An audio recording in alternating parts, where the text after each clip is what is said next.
Assalamualaikum warahmatullahi wabarakatuh. Saya Ainul Latifah dengan NIM 21043001 izin menjelaskan tugas yang saya kerjakan.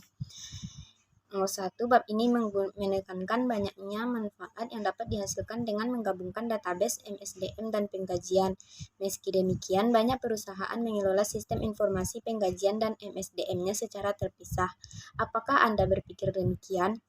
Jawaban saya, bagian MSDM dan penggajian mempunyai fungsi yang saling berhubungan satu sama lain namun terpisah. Sistem MSDM mencatat dan mengelola data mengenai aktivitas perekrutan, pelatihan, penugasan, pengevaluasian, dan pemberhentian pegawai. Sistem penggajian mencatat dan mengolah data yang digunakan untuk membayar para pegawai atas jasa mereka. Sistem MSDM atau penggajian harus didesain untuk mematuhi banyaknya regulasi pemerintah, baik itu pajak maupun praktik ketenagakerjaan.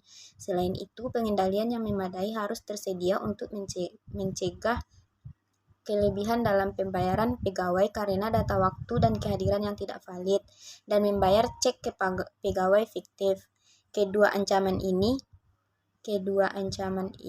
dapat diminimalkan dengan pemisahan tugas yang tepat secara spesifik dengan memuat fungsi-fungsi berikut yang dijalankan oleh individu yang berbeda. Yang pertama, mengotorisasi dan membuat perubahan terhadap file induk penggajian untuk kegiatan. Yang kedua, untuk kegiatan seperti perekrutan, pencatatan, dan kenaikan gaji. Yang kedua, mencatat dan memverifikasi waktu kerja pegawai. Yang ketiga, menyiapkan cek gaji. Yang keempat, mendistribusikan cek gaji. Yang kelima, mengkonsiliasi rekening bank penggajian. Nomor 2, salah satu ancaman yang berkaitan dengan memiliki karyawan telekomut adalah mereka mungkin menggunakan sumber daya yang disediakan perusahaan, misalnya laptop, printer, dan sebagainya untuk kegiatan kepentingan lain. Apa saja ancaman lainnya? Dan pengendalian apa yang dapat mengurangi risiko dari ancaman tersebut? Jawabannya, ancaman lainnya yaitu tidak bekerja atau kurang bekerja secara efektif daripada jika karyawan bekerja di tempat kerja. Yang kedua, risiko keamanan, seperti karyawan yang secara proaktif memelihara antivirus dan mengelola patch secara tepat. Sebagai tambahan, mereka mungkin tidak melindungi dan atau membuat data cadangan seperti yang seharusnya. Software ada untuk memungkinkan perusahaan mengawasi karyawan, termasuk apa yang mereka lakukan di internet. Sebagai tambahan, perusahaan dapat meminta karyawan telekomuting tersebut untuk ke jaringan komputer perusahaan mereka dan menyimpan semua file yang berkaitan dengan hasil kerja di jaringan perusahaan dan tidak di mesin rumah mereka. Kerjaan juga bisa diminta untuk masuk ke jaringan perusahaan sehingga mesin mereka dapat diperbaharui dan perlindungan antivirus dan patch terbaru. Yang ketiga, bagaimana Anda akan merespon bendahara sebuah badan amal kecil yang berkata pada Anda bahwa organisasi tersebut tidak menggunakan rekening pengecekan terpisah untuk pengkajian karena manfaatnya tidak memiliki nilai tambahan pada biaya layanan bulanan? Akun penggajian terpisah membatasi pemaparan perusahaan hanya sebatas jumlah kas yang didepositkan ke dalam akun penggajian. Akun terpisah juga lebih mudah untuk direkonsiliasi dan dideteksi setiap kesalahannya atau penyimpangannya. Pengendalian cadangan total seluruh gaji yang dikumpulkan akan dikelola oleh Departemen Personalia dan dicocokkan sesuai dengan total terkait yang dihasilkan selama penggajian berlangsung. Selanjutnya, prosedur pengendalian internal apakah yang akan paling efektif dalam mencegah kesalahan-kesalahan atau tindakan curang berikut. Yang pertama, kesalahan memasukkan data secara tidak sengaja dan disebabkan tingkat risiko upah karyawan melebihi tingkat risiko yang ada di dalam file induk penggajian.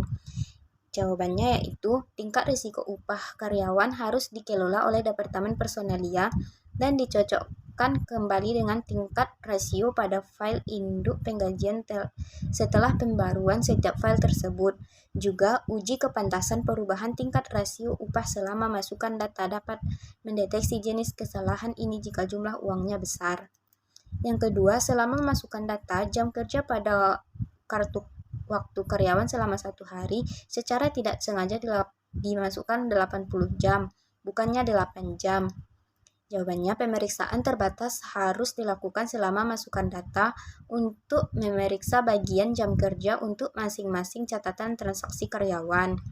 Selanjutnya, pengawasan pabrik gagal memberitahukan Departemen HRM bahwa seorang karyawan telah dipecat sehingga slip gaji untuk karyawan tersebut tetap dikeluarkan. Pengawas mengantongi dan menguangkan slip gaji tersebut. Jawabannya, slip gaji harus didistribusikan oleh Departemen Penggajian, bukan pengawas. Selanjutnya, pekerja pabrik menekankan waktu temannya masuk pada jam 1 siang dan keluar pada jam 5 sore, sementara temannya bermain golf pada siang itu. Jawabannya, data waktu kerja dipersiapkan atau disetujui oleh pengawas pabrik atau dikelola menggunakan peralatan pengumpulan data otomatis.